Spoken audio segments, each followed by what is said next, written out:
makan tidak emaknya, duduk bayi dalam kuburan bro. Kemudian ketika apa ditengok tadi beranak, itu bela anak tadi. Ini tapi kata suami itu misal gitu, apalah ada doa untuk ibu-ibu juga.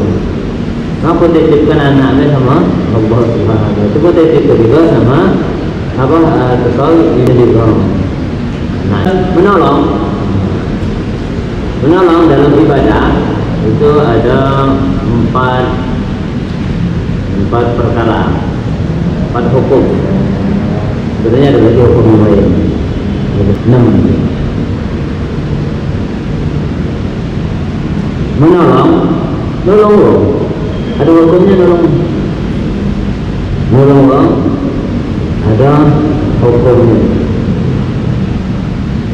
ada hukumnya mubah, nolong boleh ada hukumnya khilaful aula, bagusnya tidak salah tolong, bagusnya tidak salah tolong, khilaful aula. Ada hukumnya makruh, nolong orang hukumnya makruh. Ada hukumnya wajib, di sini 4 itu. Ada lagi hukumnya sunnah dan ada juga hukumnya haram, nolong. Jadi tidak sekedar apa bahasa itu nolong baik atau tak, tidak seluruhnya begitu tak. Ada kalanya nolong itu, ya nolong itu apa? Bahasa lainnya membantu atau menolong. Itu ada kalanya tidak bagus. Bagusnya tidak usah ditolong. Tidak usah kalau seandainya ngajarin tidak betul. Dia jangan ditolong. Dia apa nih? Dia itu bisa. Kan? Bagusnya apa? Bagus tolong apa kita ditolong? Bagusnya tidak ditolong. Jangan kita bilang, oh tak boleh tolong. Nolong itu bagus. Ada kalanya tidak bagus. Ini hukumnya ada 4, mubahah, khilaful aula, makruh dan wajib. Wal mubahah, adapun yang hukumnya mubah adalah nolong kapan ada? Nolong mendekatkan air. Ada orang nak berwudu, kita pakai tu kan, banyunya baik pakai. Wudu tidak, wudu ada baik. Kita siapkan banyunya macam. Nah itu hukumnya boleh saja, boleh baik, boleh baik.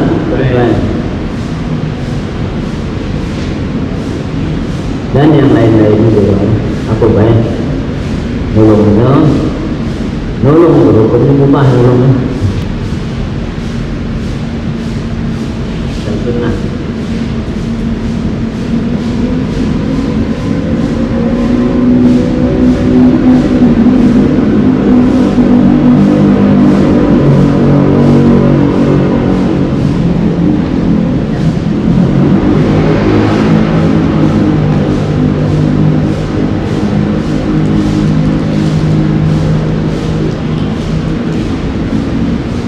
Kemudian hukum khilaful aula.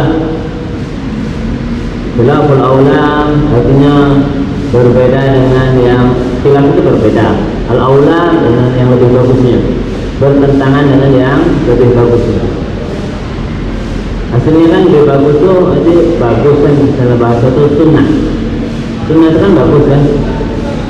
Nah, sunnah apa? Lawan sunnah makruh, ya kan?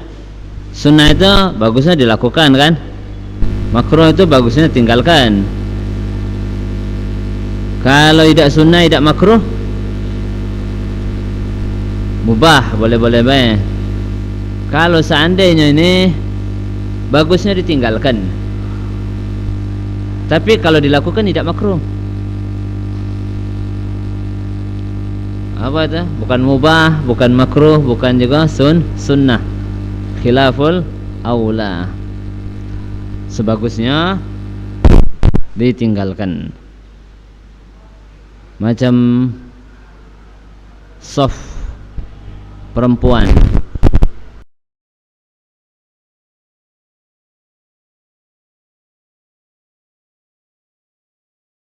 Tak tahu itu hukum makruh.